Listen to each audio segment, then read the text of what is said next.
Welcome back, everybody, to another episode of This Is My Bourbon Podcast. I'm your host, Perry. And with me, as always, is the co-host, Mr. Eric Smith. Warning. This podcast may contain sounds that may scare you, that may cause you to wreck while you're driving. They may also contain excessive giggling. Viewer discretion is advised. That was awful. That was the worst thing I've done on this podcast. New listeners have definitely turned off by now. You're the editor. You can just edit it out. Make yourself sound even better. Nope, leaving it. All right, well. How are you doing, buddy? I'm good, man. Good. Good to be back. I'm happy to be back. We were talking earlier, and I felt like I haven't been here in forever, and I've literally just been here a day later than normal. Yeah, well, the thing is, there's a time vacuum that happens when it's Thanksgiving. Oh. And so all sense of self gets lost because you just eat so much. You're just in this coma world of just turkey and dressing and all that. And yeah. It stays in your system for days. It does. And it took me up until, I think, Monday of this week to finally get it all out of my system. Mine came out really fast and that then, evening. Well, here's the thing, though. It all got out, and then last night we went over to Mom and Dad's, and they had Thanksgiving leftovers. So I was like... Well, you went to like 15 different places. I know. Perry's like, hey, dude, look what I got. And I'm like, you're at stop number 5 of the day. I'm like, I know. One of them was my house. You just had a quick drink there at my house, though. I did. It was good. It was a little break from everything. It was that Starlight rye finished in apple brandy cask. Oh, yeah. Man, that was good. Was good stuff. I guess that's an early, what have we been drinking recently? But, hey, I'm getting way ahead of myself. If you are new to the show, thank you so much for being here. Please go ahead and subscribe if you're back for another one. Thanks. Hope you're well. Guess who's back? Please leave us a review. Back again. No, it's fine. I was happy to see Eminem for a little while. We haven't caught up in a bit. He's my buddy from middle school. I don't know what's happening. From Detroit? No, I just 8 lived Mile? on the 8 Mile in 8th grade. 8 Mile, Kentucky. We didn't call it 8th grade. We called it the 8th Mile. All right, maybe that's the worst thing I've done on this podcast. Barry's on a roll today. You can also leave us a 5-star rating and a review. That really helps us out. Gets us in the search algorithm on your favorite podcast app of choice. Let's see. What else did we say up top? Bourbonshop.threadless.com. All of our apparel and merchandise. And my the Patreon page. It's patreon.com/mybourbonpodcast. For as little as $1 a month, $5 a month gets you a bunch of bonus content, including the newest show over there, Pours from the Floor, which Eric called Floors from the Pour earlier. Hey. And it made me laugh. So, anyway. Eric, last week we did Flying Blind. This week we're back to Sips and Snacks. What you got? No. Huh? I'm switching it up. Sorry. I know. Okay. I know Perry had his little line of things he was getting ready to do, but I'm switching it up. I'm making you switch it up. I make him edit me. And you make me freak out in a moment. I'm really happy that I took my anxiety medicine this morning. His face when he looked at me and I said, "No, we're not." He froze for a second. He literally froze. I'm a little scared. I got to be honest with you guys. Okay. What are you doing here, Mr. Loki? We got to review this Master's Keep. I brought it. You brought it over? Yes. I'm going to go get it. Okay. I'll be right back. And he's back. There it is, the box itself. Can I just say, this is one of my favorite packagings so far. From the inside of it looks so sleek. Well, that color contrast is perfect. It's got this like charcoal frosty color on the outside, a little tint of green, and then this just really sleek. It's just a very nice light burnt orange on the interior for the foam to really cradle the bottle as a very nice presentation piece. Keep talking. I don't have anything else to say other than I want to drink this. So we've obviously wanted to drink you brought this for so long. And if you're on the Patreon and on my Instagram, you got to follow along with me yesterday, which would have been, about a week ago. of me going to Wild Turkey to pick this up because I was lucky enough before it sold out to get into a tasting of Master's Keep. And when you got that, you got the right to purchase a bottle. So it was a no-brainer. So, went there, saw Jimmy riding around his little scooter. It was fun. Pulled in on his Lexus. Yeah. Pulled in on his Lexus, sat down in his chair, then got on his scooter and rode down the ramp, and we drank Master's Keep. He did a wheelie, too. That's what he's not telling y'all. And it was cool to meet, what's his name? Firebird Bro? Bo. Yeah, Bo. Bo Garrett. He used to play for Montgomery Gentry? Montgomery Gentry. Yeah. Yeah. He was cool. He led the He's tasting. a really cool guy. So anyway, short story, I got Master's Keep 1. And this Which means I get to drink Master's Keep. You get to drink Master's Keep 1. So we'll get back to some pairing. We'll get back to some Flying Blind next week. But I wanted to get this sampled out. And I got you something, by the way. You got me something? Yeah. Aw.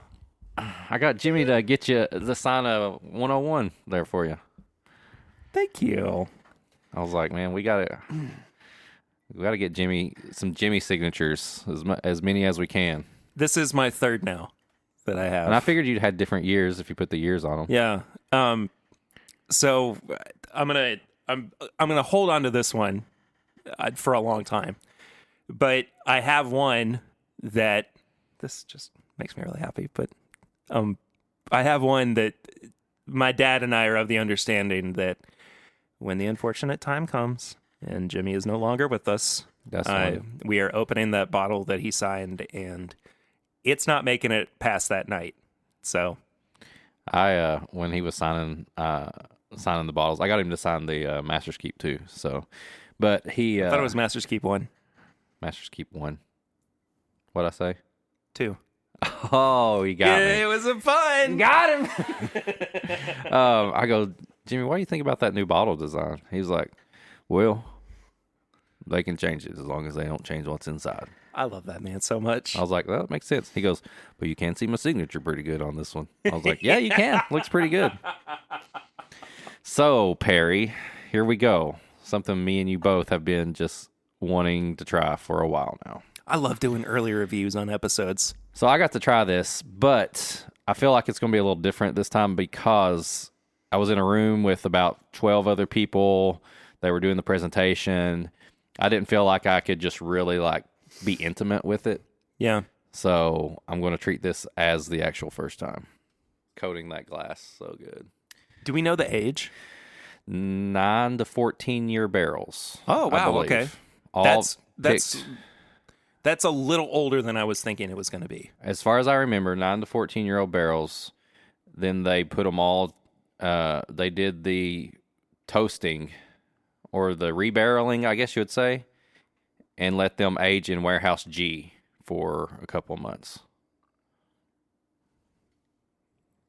Oh boy, That's like a cedar plank. That's like cedar cooked salmon. well, I see the cedar you're getting. But to me, it's almost like... Wow. It's almost like an older... Maybe I shouldn't have broken out the rocking chairs for today's episode. Sorry, my garage door is being very creaky. It's like it's older turkey, but then there's like this... there's like this little bit of almost like a... Kind of funky. Like a burnt chocolate. Have you ever somebody's been melting chocolate in the yeah. But you still know it's that turkey. Smells so That's incredible. I'm even getting a little bit of a campfire coming through. I could smell this all day. I want this in a candle. Oh my. Yeah, it's like this kind of campy burnt chocolate, but you're drinking this nice dusty turkey all at the same time. It smells like the best parts of a toasted product, but just enough of it. There's not too much. It's not too sweet. It's not there's not a big marshmallow hitting you in the face. There's it's definitely not overdone. Oh, and I go back to it, and it's almost like an ice cream. Dude, I was just about to say vanilla ice cream. Yeah. With like a dark chocolate and caramel drizzle on top. Yeah. On the box, I got the big box here. To reflect his father's taste, Eddie hand-selected barrels aged between 9 and 10-year-old, then selected his own small batch of carefully aged 14-year-old whiskey. And then they toasted and charred and put all those in Tyrone G, and that's where they aged. I can't remember how long they said they stayed in G. I think 3 months is what they said. I will say this is the most mellow toast profile I have ever smelled. And I think that it works to its advantage because, for one, it's very much turkey. In that it doesn't seem like it's trying to hop on this gimmick that everybody else is doing. No. By just doing it exactly the same way. I mean, this separates itself from the Michter's Toasted, the Elijah Craig Toasted. This is its own thing. Yeah, it absolutely is. And this goes back to a conversation that I had with Jay from Take Whiskey Reviews, T number 8 KE. And Tucky? Tuckies? Tucky? I know what you're talking about. Yeah. Anyway, that turkey is kind of like just behind the mark. Like they're just behind everybody else in terms of innovation. Well, you said it yourself when we did our Toasted episode that you said, or it was on a live, we talked about this, that we feel like the Toasted era is kind of coming to an end because Turkey's bringing out theirs. Yep. And I think that, we're going to find something else now that everybody's going to be doing, and then Turkey will probably do their version of it, and then, something else comes. Yeah, and one of those weird things that you see when you go to distilleries, and if you're fortunate enough to see their kind of like tasting room, or like their quality control room, is that typically lined around the walls or like on a shelf, there will be other bottles, there will be other products. So this definitely seems like it was a product that was put up against the likes of Elijah Craig Toasted. I almost said barrel proof. Elijah Craig Toasted, Michter's Toasted, this, that, and the other. And just finding what they liked the best about all of that and doing it in the best way that they know how to. And what I love so much about turkey, I think what we all love so much about turkey is while that it has a huge flavor profile to it, it is still in some ways very understated. And it's just, it's becoming less so, but I still feel like it's a little bit overlooked. I mean, maybe I'm wrong. Let us know.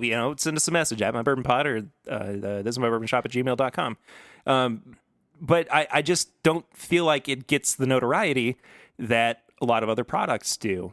And so with that kind of comes its ability to slide in under the radar and be really unique with what they put out. And I think that this is a really good indication that with time, with experimentation, and with a very good crafty and thoughtfulness that goes into it, they're going to put out something great.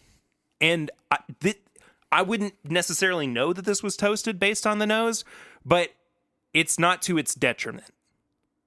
I think that this is just a great, great nose. Yeah. Yeah, I smelled it whenever Bo was doing the presentation about it. I sat there. I didn't even hardly drink any of it until almost the end because I was just smelling it the whole time. I'm ready to taste it though. Do it. I mean, you can keep nosing it if you want, but I'm taking a drink. I'm going to drink it through my, and then I'm going to nose it again. You're going to drink it through your nose? No. Don't do that. I won't. Okay. The finish, man. Okay. This has created... First of all, it's phenomenal. That's great. It's really, really good. But this has created a flavor profile that is normally on older turkey products through toasting. Like this almost has that feeling of like shock aging or really hyper aging really, really quickly. Because it reminds me so much of like the 17-year-old Bottled and Bond. But it's got a little bit more oomph to it. In my head, the first thoughts that come to me are just kind of like the nose. It's like, this is great, dusty turkey. Yeah. With like sprinkles of those things that make the toasted stuff good. Sprinkles of, like, I get marshmallow on the finish. Yeah. Just a little bit. There's a little bit of that graham cracker. There's more of that chocolate. Like, I get so much of that chocolate on this. But it's not overpowering. It's hints. It's like it's taking your favorite part of turkey and it's adding this little like sprinkle of dessert on it. I have never had this happen with a bourbon before, really with a whiskey in general. But the way that this is the strangest thing. I can't believe I'm about to say this. But it feels like Pop Rocks on my tongue. Like it's these little short bursts of flavor.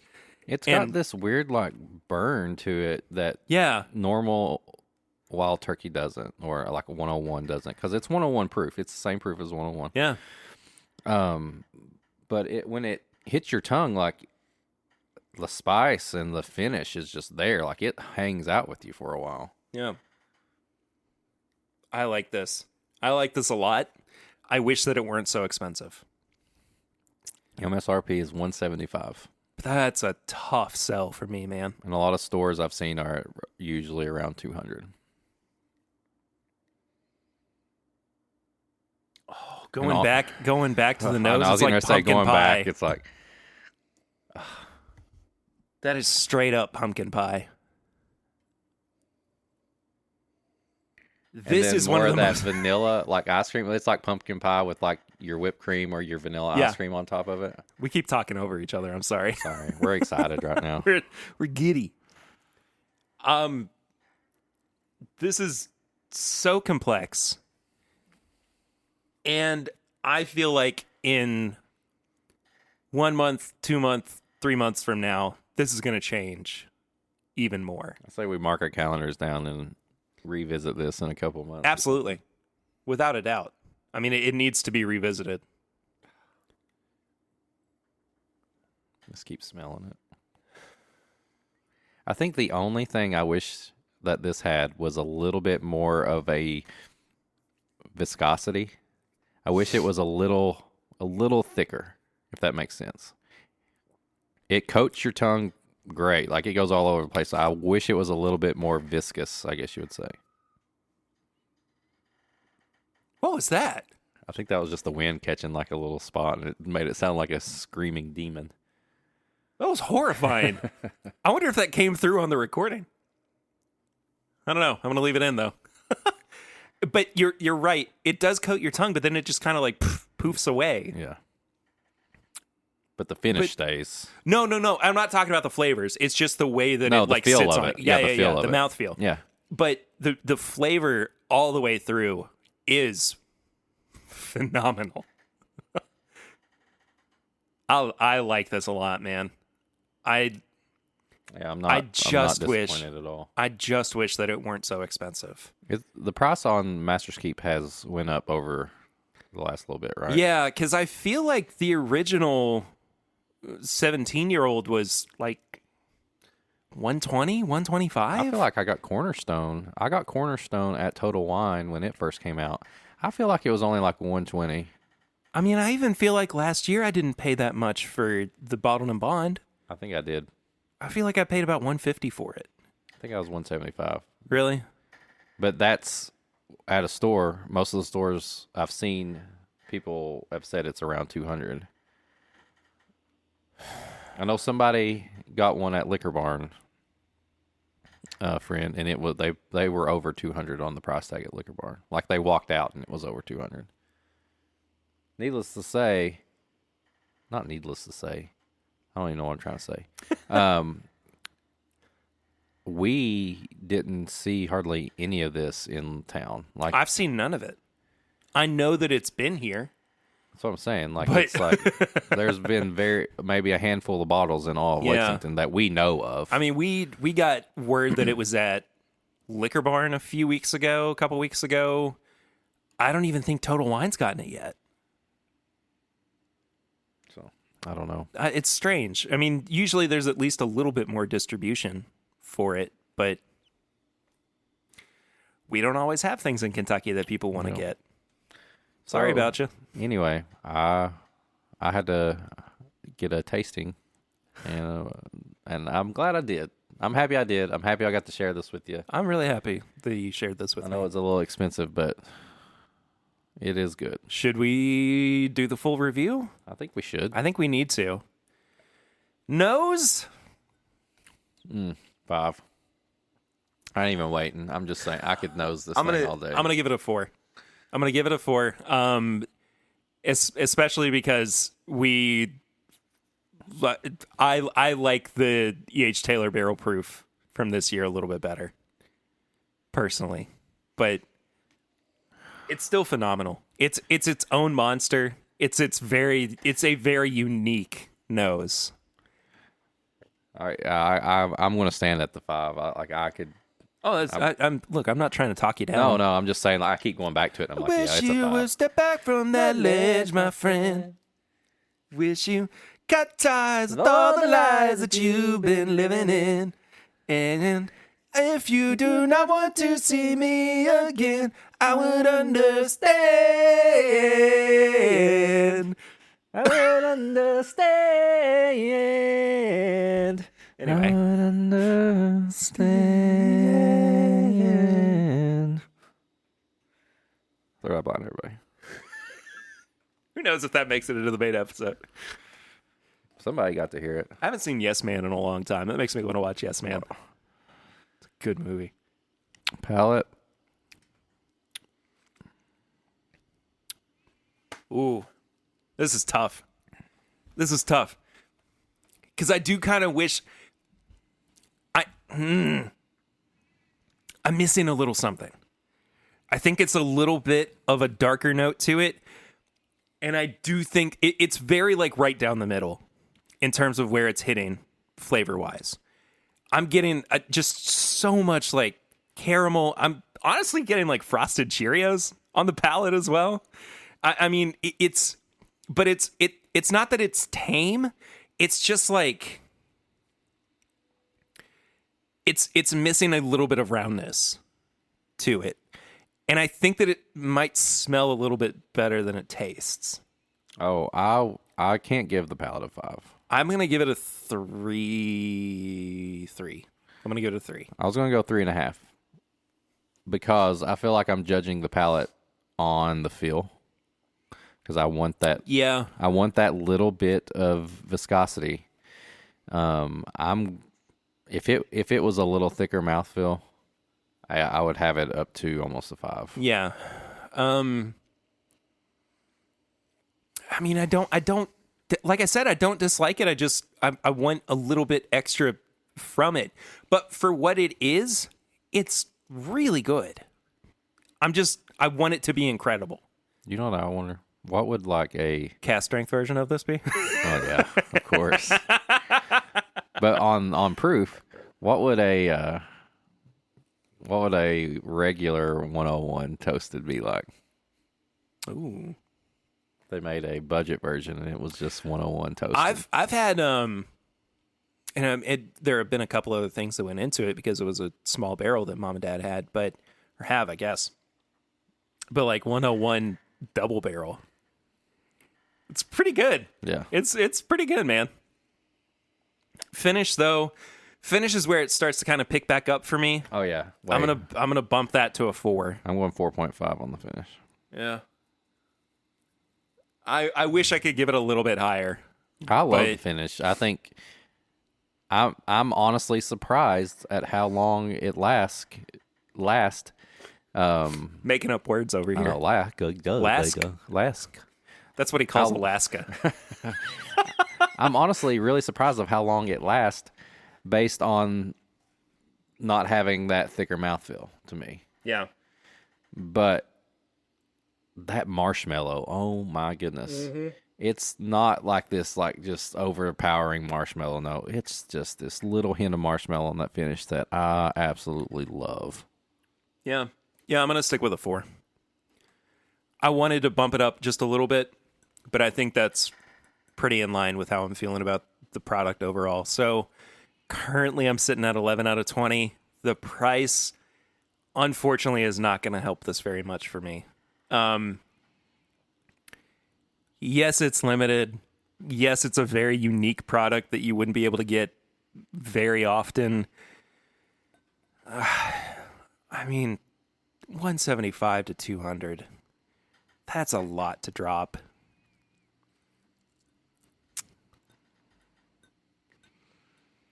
Money, money, money, money. Money. 2.5. 2.5. Yeah. I was at a 3. I was going to say a 3. Yeah. So I'm definitely lower than you are. I'm at a 13.5. I'm at a 16. Not too much. No, but that's a pretty good margin though, as far as reviews go. Yeah. I think the price, I gave it a little higher because it is Master's Keep. Like you said, it is limited. We are going to expect it to be in that 120 to 150 range. So moving it up a little bit doesn't hurt me as much. I still feel like it should be around that 150. Yeah. So I just gave it a little bit higher score on that than you did. So Yeah. I still think if you can afford it, pick this up, put it in your collection. I wouldn't pay secondary price for it, I don't think. Because I'm not as blown away by it like we were at the E.H. Taylor Barrel Proof, which almost got a perfect score. Yeah. I'm kind of comparing everything to that. That's, I mean, again, like I said a couple weeks ago, that's like pretty daggum close to the best bourbon I've ever had. So, anyway. This actually would be a really good bottle to split between two people. Oh, yeah, for sure. If For you had sure. if you had a buddy that wanted to go in Yeah. and split, this would probably be. This sounds like you're trying to persuade me. You pull up a PowerPoint, and you're like, and these are all the reasons why you should split this bottle with me. No, it's your bottle anyway already. Mine is yours. How many times I've got to say this? I'm sorry. No, but I'm just saying, like, this would be a perfect example of one to, like, go half and half. Oh, yeah, for sure. Or even split like 4 ways. It's so good. It's so good. Yeah. It's a little pricey, but it's so good, and it's so unique. And it's just fun because I think it's like turkey's little spin on the toasted. And they didn't go full, like you said, they didn't go full blown like toasted. Like some of those things that we had on our toasted episodes were so sweet that they were not. They were undrinkable. Yeah. This is not a sweet bourbon. This is taking that good turkey and just sprinkling a little bit of those toasted notes in there. Yeah. So this week, Perry's favorite thing. there's a lot of singing on this episode. It is. I'm not mad about it, but anyway, so for a while, I've been kind of collating a list and getting some stuff together for basically what's going to be a holiday shopping guide, a gift guide kind of deal. But Lucy has been telling me to do something like this for a while. And I figured now was a good time to do it. I mean, this is only, by the time this comes out, the first full week of December. So plenty of time for you to still shop. Hey, most people like us are probably just now getting their shopping started. Well, yeah. Yeah. So I wanted to give you guys some kind of like a few things. I'll throw in a few things because I was looking at your list and like it was really awesome because when it comes to like the stuff you were talking about, like cocktail, like tools and stuff like that, like I have no clue about that stuff. Yeah. Like I use whatever I have and the cheaper stuff and all that. I think I tend to go toward glasses and stuff a little bit more. So I'm just going to kind of listen to what you say, and if I have something, I'll throw it in there. And this is going to be my shopping guide too. All right. So first off, I figured we would start with the glassware portion of stuff. Initially, when this list was made, we still had "This is my bourbon drinking glass" clean Karens left. We don't anymore. But here's the thing. I'm giving myself this like homework because it really needs to happen. But by the beginning of the year, 2022, the new website will be launched. We'll have a website. The shop will be all there and everything. You'll be able to buy glasses on demand, and you'll get them. It'd be really cool. I still think you need the Perry Pour level glass. Oh, that will absolutely be on there. So we'll bring back the This Is My Bourbon drinking glass, Glencairn. We'll have the Perry Pour. And I also want to do some kind of thing with the bear and the swan that we did for the meetup this year, and find some way to kind of incorporate the mutant or onto maybe we it could too. do like a snack and a like a snack on there and like a something like that too. I mean, there are so many things that could be done. Possibilities are endless. But I'll say this. In the meantime, I think that the best quality Glencairns that you can get, the best quality drink glasses that you can get, are at the moment from our friends at It's Bourbon Night. So over at whiskeyambitions.com. They got ones that look like freaking castle crystals and stuff. They actually do have crystal glasses. Yeah. I was over at Swan's the other day, and he had one of them out, and it was fancy, gloriously beautiful. It's got a really nice weight to it as well. It's got their new logo printed on it. But even still, if you want a plain one, you can always head to like Glencairn.com. I mean, that's nothing particularly new, right? But still, but if there's if you're new to the game or new getting into trying to get notes or do blinds or something, maybe they haven't got into Glencairns yet. So now's the time. Yeah. There is it's not really a glass, it's just more of a vessel that I use almost daily.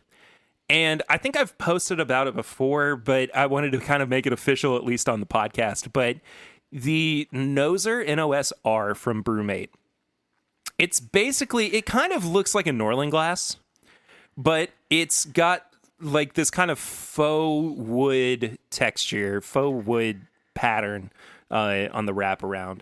I love this glass, or this vessel cup. It feels like a cup sometimes, but it's really lightweight, and it honestly just gives you it gives you kind of that same Norland experience, but Norlands are really, really expensive. Yeah. And I know that people are really all about, being able to see the whiskey, and they're able to, being able to, witness what the color is and everything. If you are focused more on the tasting experience, I think that the Noser is really something that you should consider investing in, or investing in for somebody else who loves whiskey. But if you're at a family reunion or you're at a barbecue and you're just putting it back, then you don't care if you can see it or not. Yeah, exactly. Then you get one of those and the other ones, and you're just like, let me tell you. By the end of the night, that's what I normally go for. Right. I just kind of, it's my little sleepy juice. Yeah. Sleepy glass. Your little sippy. My sippy cup. But yeah, you can find it right on the Brewmate website as well. I think there's some other retailers. You could probably find it on Amazon. Yeah. I think most of these you could probably find on Amazon in one capacity or another. But like, the Crystal Glencairns, probably not. That's probably going to be like directly from the Glencairn website. This is a really cool one, and this is more of a shout out to like local folks. But Clayton and Croom is a company that does a lot of leather working. They did the George T. Stagg coaster that we got with the samples for this year's antique collection, and it didn't taste like George T. Stagg. It did, but it did have that logo, that leatheriness to it. But it's really, really high quality stuff. I have got koozies made out of leather from them. We've got at least like half a dozen coasters made by them as well. They are kind of a staple in our household in terms of like, if we're going to go for coasters, or we're going to go for something a little bit more high end, something that looks a little bit more official or professional, for sure Clayton and Croom is something that you should look into. I'm pretty sure that they ship just about nationwide. I'm not sure if they do internationally, but definitely look into them. I'm sure it's claytonandcroom.com. Cocktail accessories. You ready for this? Yeah. This is where I have a cabinet full of glasses. Like, I could recommend glasses all day. Yeah. They're mostly the same ones. I think the one I would recommend if I was going to is the aged or neat glass. Yeah. It's just a bigger version of kind of like a Noser, but when It's like a fat Glencairn. yeah, almost. like a fat Glencairn, something you can just hold and walk around, and you're not really worried about tasting notes like we were talking about before, and you just want to pour a big pour and go for it. Now, cocktail stuff, that's where I need all the help because I use a regular spoon and I have like this old shaker, and like I just mix it all up and try to make it look nice in the end, but I definitely don't have the tools that I should to make. Yeah, and this one in particular is kind of a more elevated item that you could have in your collection, but this was fully funded on Indiegogo, which is so cool. But it's called the Elevated Craft Cocktail Shaker. You can make up to 4 cocktails in one. It insulates everything so that there's no sweat on the outside of the shaker either. Like you sometimes we'll have to put ice in, of course, so that you can chill all the ingredients and then you shake it up so that it's a nice, fully mixed cocktail. There's none of that sweatiness on the outside of the that looks the slick. shaker. I just pulled it up. It's really, really cool. Like I said, they were fully funded on Indiegogo, so they're going to be, I believe, coming to retailers pretty soon. But I really want to check this out.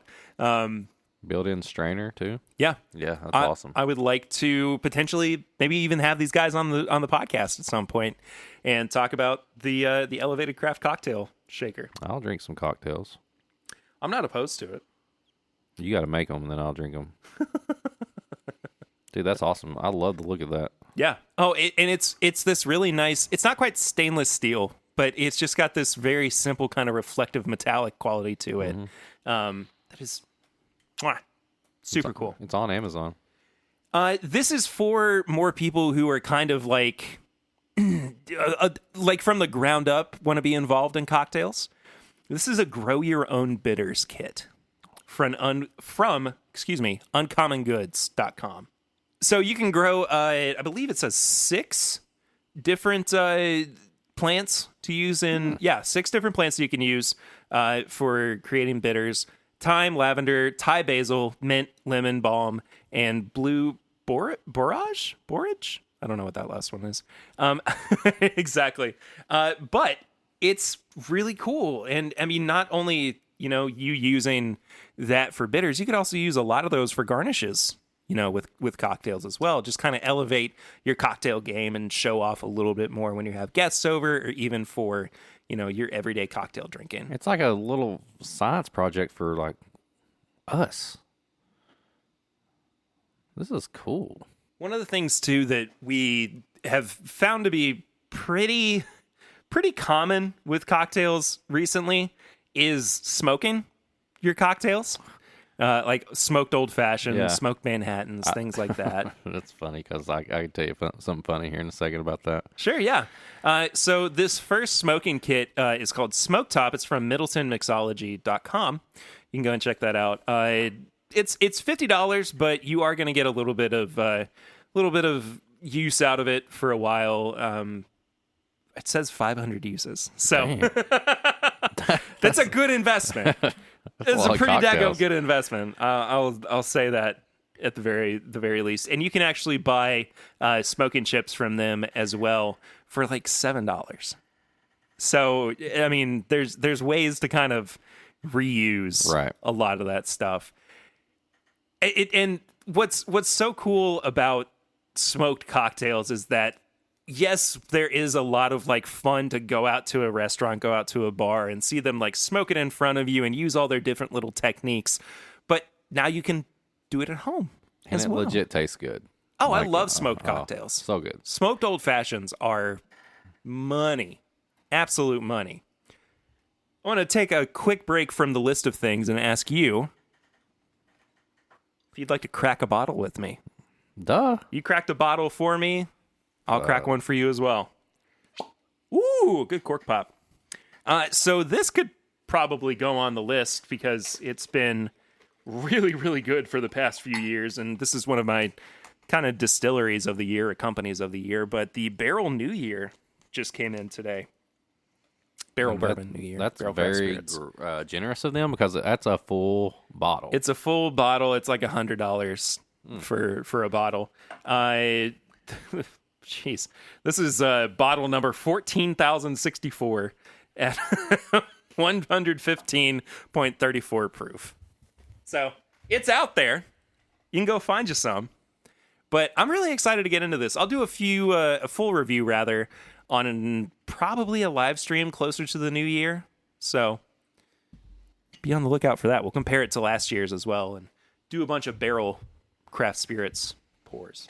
So what I was going to say earlier was I ruined a cutting board smoking an old fashioned the other day. So I got my torch out from my smoker. I got one of the little wood chips that I had, and I brought it in because April wanted a smoked old fashioned, and I was like, I just put it on my cutting board, didn't even think about it, and there's a big black charcoal hole in one of my cutting boards because I was burning wood in the kitchen. Was she mad about it? No, I turned it over. She didn't see it. So she just doesn't know? No. She hasn't found out yet. As long as I keep it on the other side where you can't see it, she won't know. It's like flipping the couch cushion over after you've... Yeah. Yeah. Ooh, this smells like a Snickers bar. It smells like a toasted product. It smells like a Snickers bar. Like the outside of the chocolate. Mm-hmm. Oh. Wow. That finish went all the way up into my nose. It caught me off guard. You're like Man, breathing fire now? That's good. It's really good. This is better than last year's. And last year's I thought was great.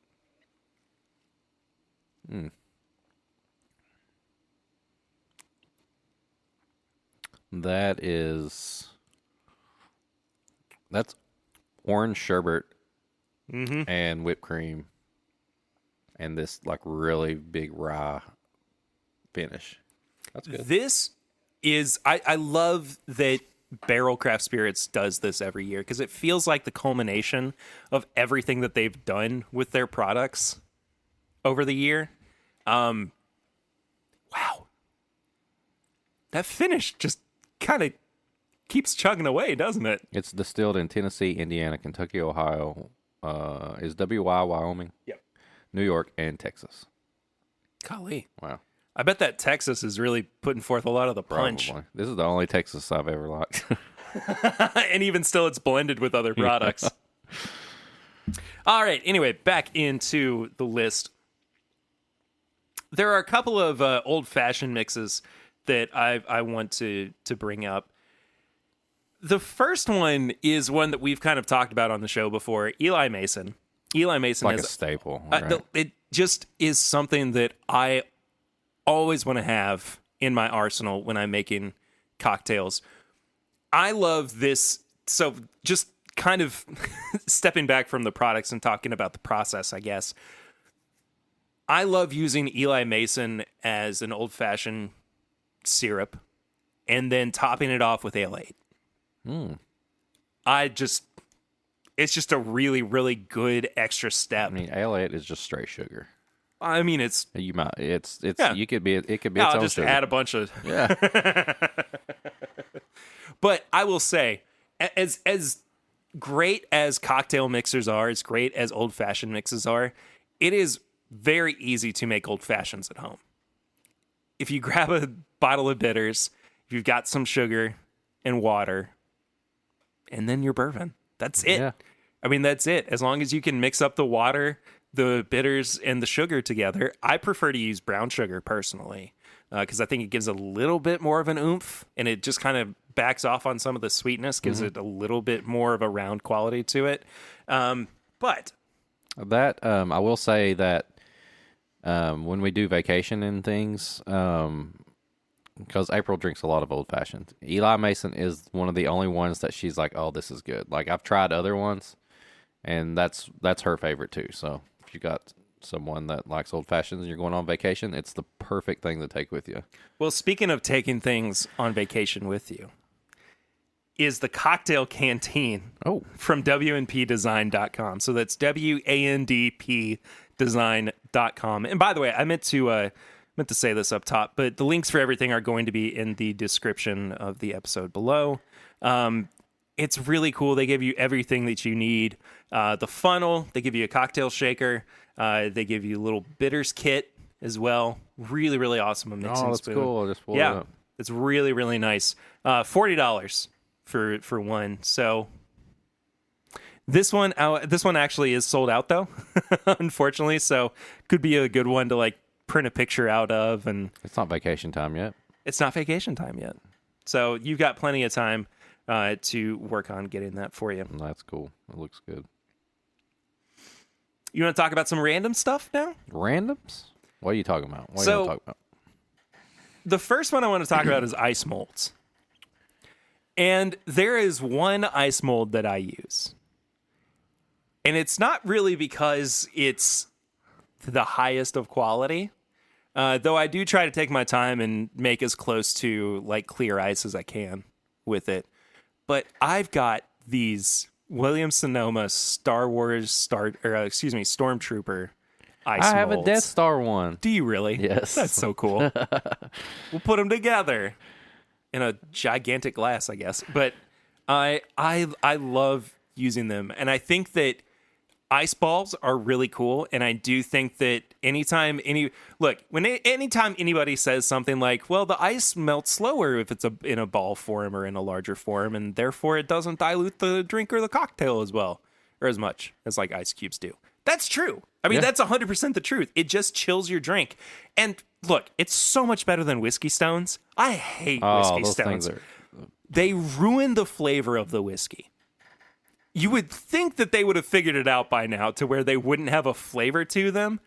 They're awful. Unless you're like me when I first got into whiskey and I had those metal ones and I put them in my wild turkey honey. I don't think it made much of a difference. That was my go-to for a while. But Corksicle also has this really, really cool ice ball maker. I want a Goku molded ice cube. Could you imagine? Oh, that would be awesome. But it would hurt your mouth whenever you took a drink because his pointy hair would just stab you in the lips. And it's called the Invisiball Kit. And it basically creates a perfect clear ice sphere. One of the really cool things about it is that you are able to kind of insert different items into it, like little garnishes and things. So as it melts, it kind of adds something extra to your cocktail experience. So It's like a Tootsie Pop. yeah, You could put like a little chocolate in there. that's true. Yeah. You can. It kind of looks like you can do like half and half at a time. You put a ring in there and propose to your wife. Oh, And sweet. you forget, then you throw the ice cube away and get a new one. You're like, shit! What have I done? No! We'll move on from ice molds, but I got I think it was Christmas last year, the whiskey game, which is basically just kind of a whiskey knowledge style thing that you can play with people, and it's just a nice little way to, show off your. Do you have to your like whiskey take like a skills. shot of something if you like? Is it like that? No. It's like a board game. So You could probably make it into whatever you want. yeah, I mean, sure, I'm sure you could. Whiskey game on Nintendo Switch. So one of the things that has always kind of been a staple in our, kind of like my bar and also my father-in-law's bar, is a whiskey pourer. And what I mean by that is like a tap almost. And so here you can see with this Dude, upside down bottle of Heaven Hill 6 year. I love this thing because every time I come to record, I always look at that and I'm just like, I just love the look of it. Like it's just sitting up there. The Heaven Hill's upside down. It's just sweet. Yeah, and that Heaven Hill's been finished for a little while, but it's just really cool and kind of a fun little party trick to have as well, so that you can kind of like, break it out and pour something from it for people, and then it's kind of like a beer tap, but Yeah. it's whiskey. It's cool though. Some of the best ones though have been from Funky Rock Designs, which really have a good grip on the bottle itself, so that nothing really leaks out. You can also find them at atasteofkentucky.com. This is the one that my father-in-law uses, Brett. It's $135, but it's super, super cool. It's really funny because the bottle that they have for the the model on there is an old Rip Van Winkle bottle. Wow. Look at that thing. So not been updated in a while, but it's super cool, and you can choose what color of stone you want for it as well. And it fits more than just bourbon. It fits wine, fits tequila, vodka, I guess. If you're about that. Well, if you're about that life. Kind of nonsense, but not us. Not us. No, we're not the tequila. This is my tequila podcast. We also mentioned it up top, but if you're looking for the apparel for the bourbon lover in your life, bourbonshop.threadless.com. Yeah. It's a great place for it. One of the things that also we struggle with the most is how to really store your whiskey. Mine's on the floor. And especially, how do you store your open whiskey? Mine's on the floor. But one of the best... That got me. That was good. One of the best replacement corks that you can get for maybe a cork that either has not held up so well over time or something that you just kind of... You're not feeling super confident in it. But it's a crystal wine stopper. Just a bottle stopper. You can actually get it on Amazon for... I mean, it's like, what, like $50? I mean, nothing... It's a little expensive. But if you've got a bottle that's really expensive and really old, like, I think that's a good investment to put into that. Yeah. You don't want to be putting a random piece of plastic in your old, Your dusty turkey. your dusty, dusty bean. Van Winkle rye or something, whatever you got. Who's got? If you got Dusty Van Winkle rye right into Somebody the show, might, yeah. I want to try that bad boy. I got a couple of books too, because I'm a nerd.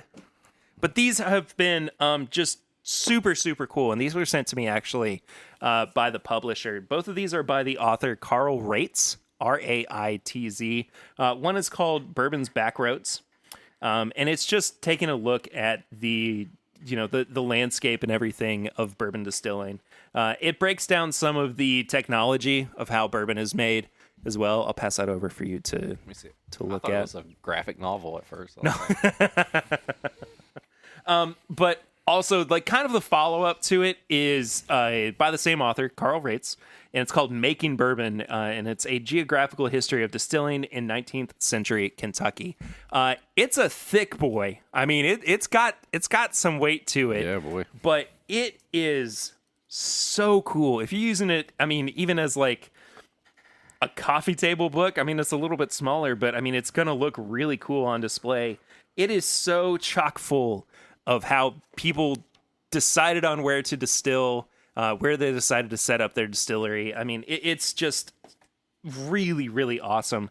And again, I mean, it looks beautiful. It looks awesome. It's a really, really great looking book. So I believe you can find both of them on Amazon if that's how you like to shop for books. But yeah, I love getting whiskey books for Christmas. I really, really do. They always make me happy. And to be honest, I always feel like there's something else that I can learn about bourbon. My knowledge does not begin and end with the podcast. I feel like I'm trying to always learn about, what goes into the process of it, the history of how it's made as well. It's just an endlessly fascinating series of information for me. But yeah, these are two really, really cool books. You're making a face over there. What's going on? No, I was just reading about. It's got a section on Lexington in here, so I was reading about. Oh, really? Yeah, I have not made it that far. Talking about the pepper distillery. Yeah, Lexington and Fayette County. It's got a whole section on it, so that's cool. I was just kind of looking through it here. We had talked about bringing Carl onto the show at one point too, so we might just have to do that. Let's do it. Yeah, cool. Hey, that's kind of it for Perry's favorite things. You could do a whole nother episode on non-whiskey stuff too, though. Oh, well, that's like a Patreon thing. Yeah. But, I mean, comicsology.com. So, this is so off topic. But Do you know what Tubi is? TUBI. Yeah. So it's like free movies and TV. It's got Naruto all the Yeah. way through for free on it. I signed up for it the other day because it showed up on our TV. It was like a new app that we could watch and download stuff from. It sucks. Like, what kind of name is Tubi anyway? I mean, I get it. It's like the tube you watch the TV, but like, just scrolling through, I realized there were a bunch of sequels to movies, like not the full series or anything, really but bad sequels. Really bad sequels. It's goofy though. I mean, like, the first image that I saw was of a CGI Tarzan. And I said to Lucy, why does that Tarzan look so weird? Tubi, maybe not the best holiday gift. It's free, so. Well, you could act like it wasn't. Did you want to look through this let one me see too? that. Okay, cool. But, yeah, find a good local pick as well. Just support local, I guess. I don't know. But God, that's a thick boy. it's a good boy. It's a good thick boy. Good thick boy. Well, I guess the time has come for us to move away from Perry's favorite things and on to tips and bits. Tips and bits. I've done a lot of talking over the past 30 minutes, so I'm going to let you take it from here. Well, if you've been following the show, you know I'm at Hogwarts at least once a week right now. And I just finished Half-Blood Prince, One of the best movies in the series. which I thought was almost completely different from the other movies.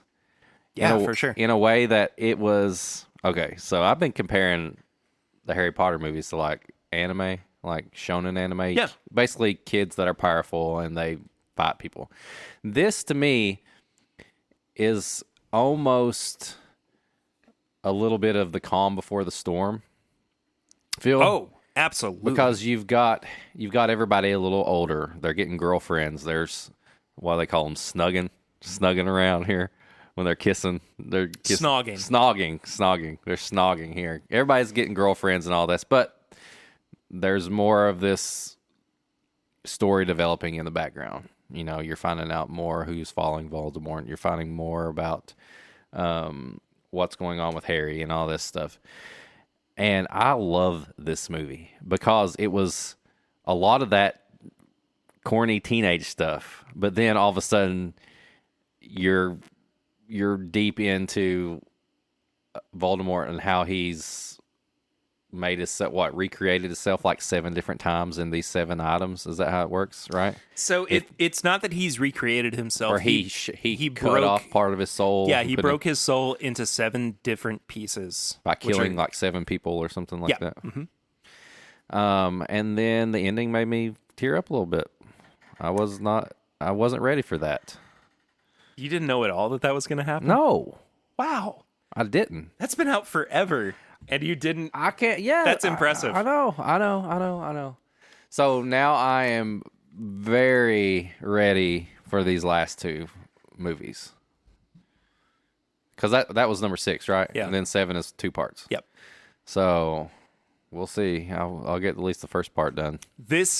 Maybe both of them. I think I've been conditioned to want to watch Harry Potter movies at this time of year just because they're always on like Freeform and I almost said ABC Family. Yeah. That was my brain really worked overtime for that one. It's old school. But I think they're even on like Sci-Fi and TNT now or TBS, excuse me, whatever. But I'm getting that itch, especially now that you've been going through them, so I can. Because like in anime, like before a big battle, they'll have like an episode where a little bit of happened, then they'll do like a beach party, like all the kids are at like a party or like a Christmas or a dance or something, and it like kind of like brings you back down, and then all of a sudden the end of that episode, some bad thing happens and gets you ready for the big fight that's coming. So it's really following that to me.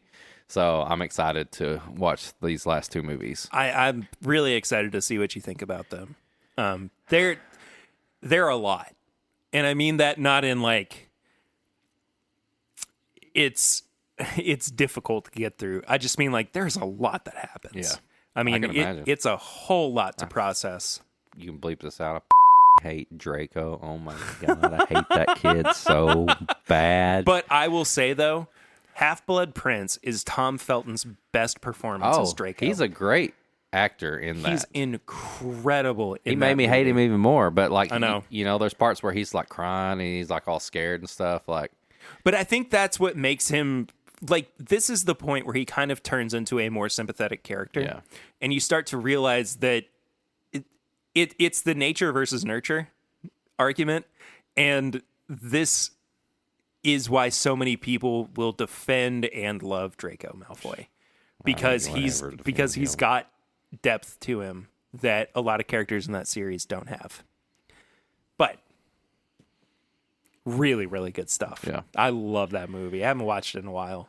There's one other show I'm going to recommend. I'm only getting ready to hit the 3rd episode, and it's called Yellow Jackets. Oh yeah, it is on we talked about this Showtime. Before. It's on Showtime. Hulu has it, so whatever platform has Showtime stuff. Yep. But it's based on, I guess, a true story. I didn't know it was a true story, and I was telling April about it. And there was this incident in the 90s where this girls' soccer team, they were traveling to a big tournament, and the plane crashed. And I don't know what happened in the real story, but in this show, they crash in like this big forest in like Canada, I believe, and they become cannibals. Yep. And it's like reminds you of like Lord of the Flies type stuff. Like not just like it cuts back and forth between real time and then in what was going on. And so you see some of the girls as adults. Yeah. And there'll be times when you're like, oh, some stuff really happened back then. Or they'll be like, we need to cover this up. Like somebody's kind of messing with our past again or something like that. So it goes back and forth. And it's that first episode will get you like just grab you and get you ready for everything. I mean, cannibal, it's got some gore in it. It's got some humor in it. It's a good show. I'd start it now. Oh, I definitely need to. It kind of reminds me of the Donner Party. Uh-huh. But it's a group of traveling explorers, and they've brought a bunch of animals along, and as all the animals are gone, they also turn to cannibalism, and it's wild. It's a wild story. It sets it up so good because it kind of shows it like puts you right in the middle of like one of the cannibalistic parts, and then it cuts to them like at school and stuff, and you're like, how do these girls become what I just saw? Yeah. So it kind of cuts back and forth, but like I said, it's just about 3 episodes in, but it's great. It's a great show so far. Yeah, I'm ready to get into it. Speaking of shows, it's not really a show. It's being framed as a documentary. It's tough to call it that, but I did just start watching the Beatles Get Back documentary on Disney Plus. I'm just through the first episode. Just started the second one. I mean, not too long before you got over here. It's weird because when I heard about it, it kept being framed as a documentary to me. So I was expecting like interviews and production, and like there was all this like, storytelling that was around it. And there is a through line in terms of storytelling, but the majority of it is just like video dump. Like they just kind of cut together, footage, and you're watching the Beatles form and record this album. And it's endlessly fascinating to me. Like I love it as a musician because I'm seeing the things that I go through as like a songwriter and a musician in general. Like just having that moment where you start playing something and all of a sudden like you get that inspiration to like write a song, and it just that weird like almost extra dimensional spark that comes, and you're like, I can't believe that I'm creating something like this. You're on a roll. You can't stop. Exactly. And I mean, there's a point in the first episode where they Paul is sitting down with George and Ringo, and he's just playing something on his bass, but it turns into the song Get Back.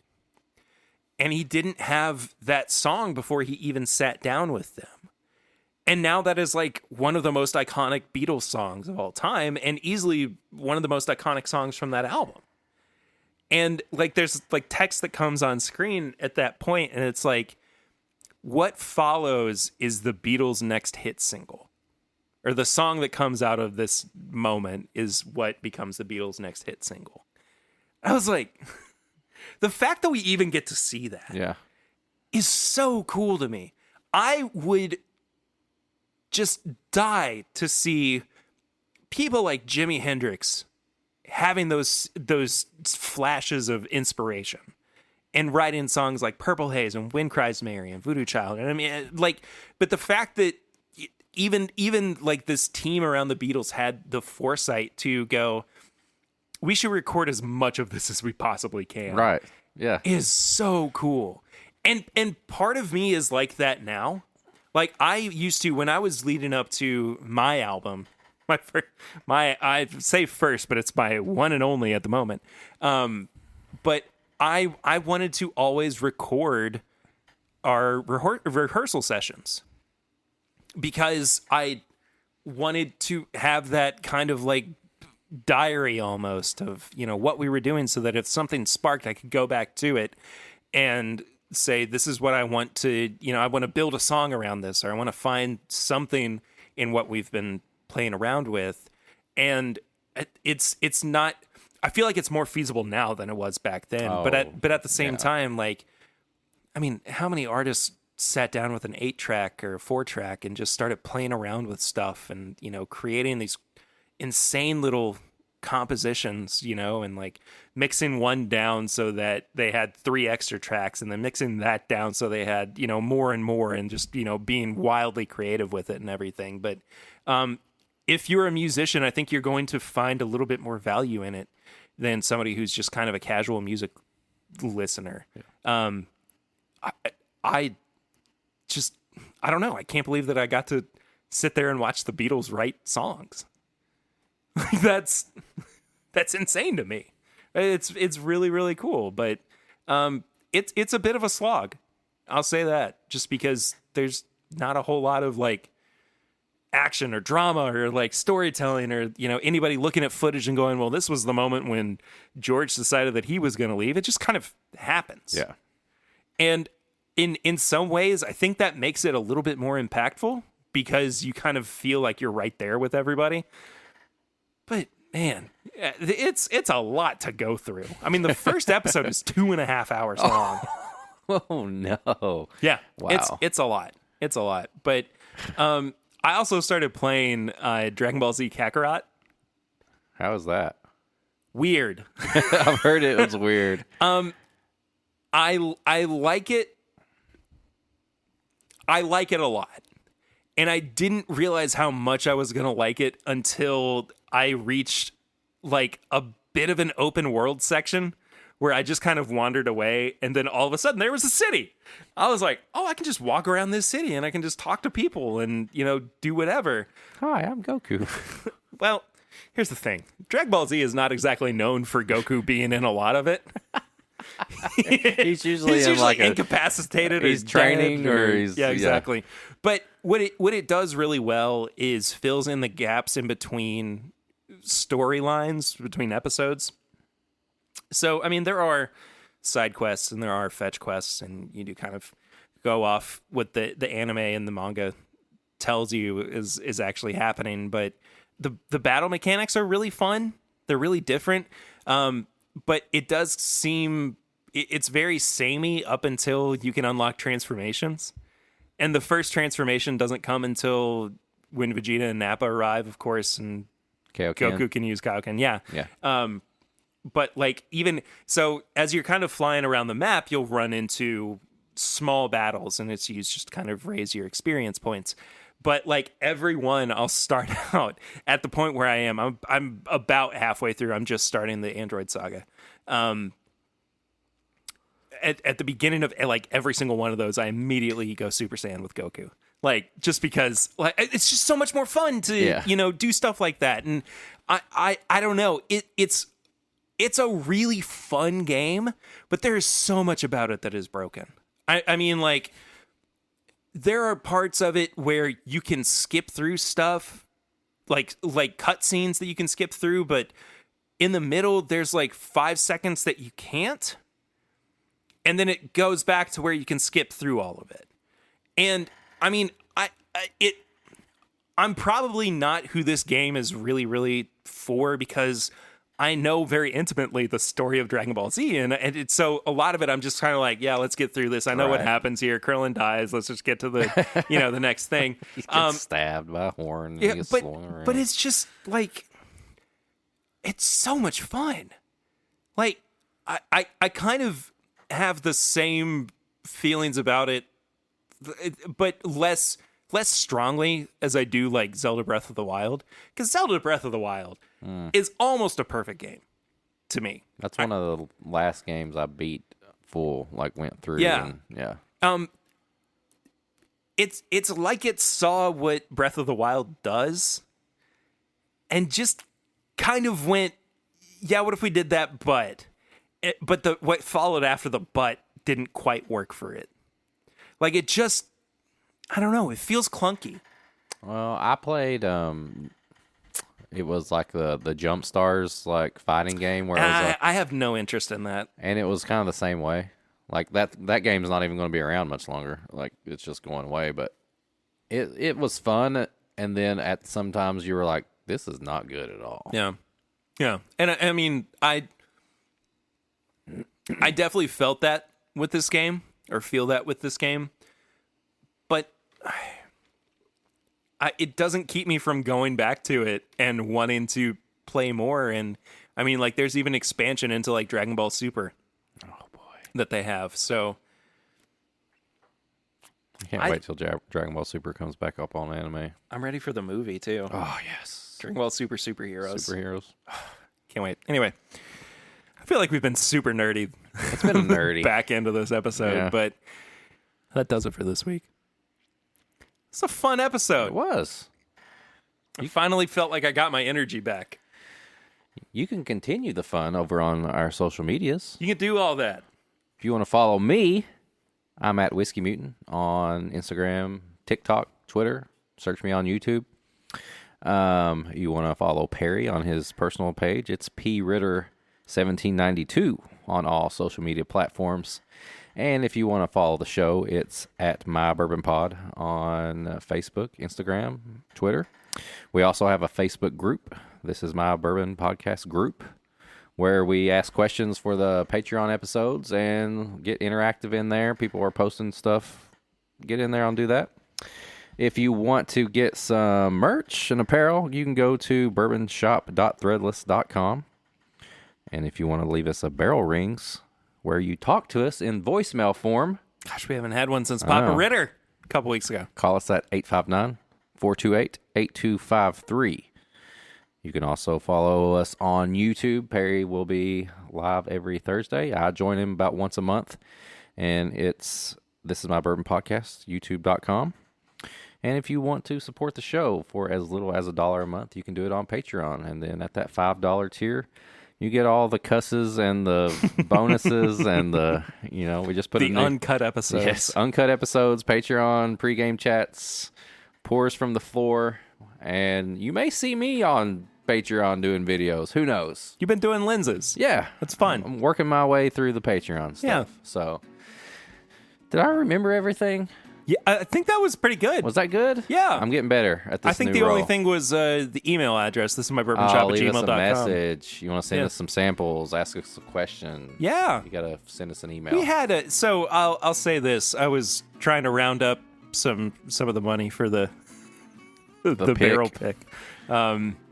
Which hopefully most of you have gotten by now, but if not, sorry. It's gone. Whoops. And one of the people that purchased a bottle messaged me and said, "Can I send you some samples of picks that I've done? Because you were the reason I got into doing picks." I was like, First of all, what? Really? Second of all, absolutely. Double yes, please. Yes. So super cool stuff. Anyway, next week, what are we doing? What are we doing next week? Oh, is it beers? Next week might be our annual beer episode. Our stouts? Yeah, we're gonna get silly. Boy, I'm not a big stout man. Perry's gonna make me be a stout man. We'll see. We'll do our best. I better take a nap before the next. Before and after, or else I'm gonna be sending you home to a very angry wife. Oh. All right. That does it for this week. Thank you guys so much for listening. As always, we'll see you all next time. But until then, I'm Perry. I'm Eric. And this is my Bourbon Podcast.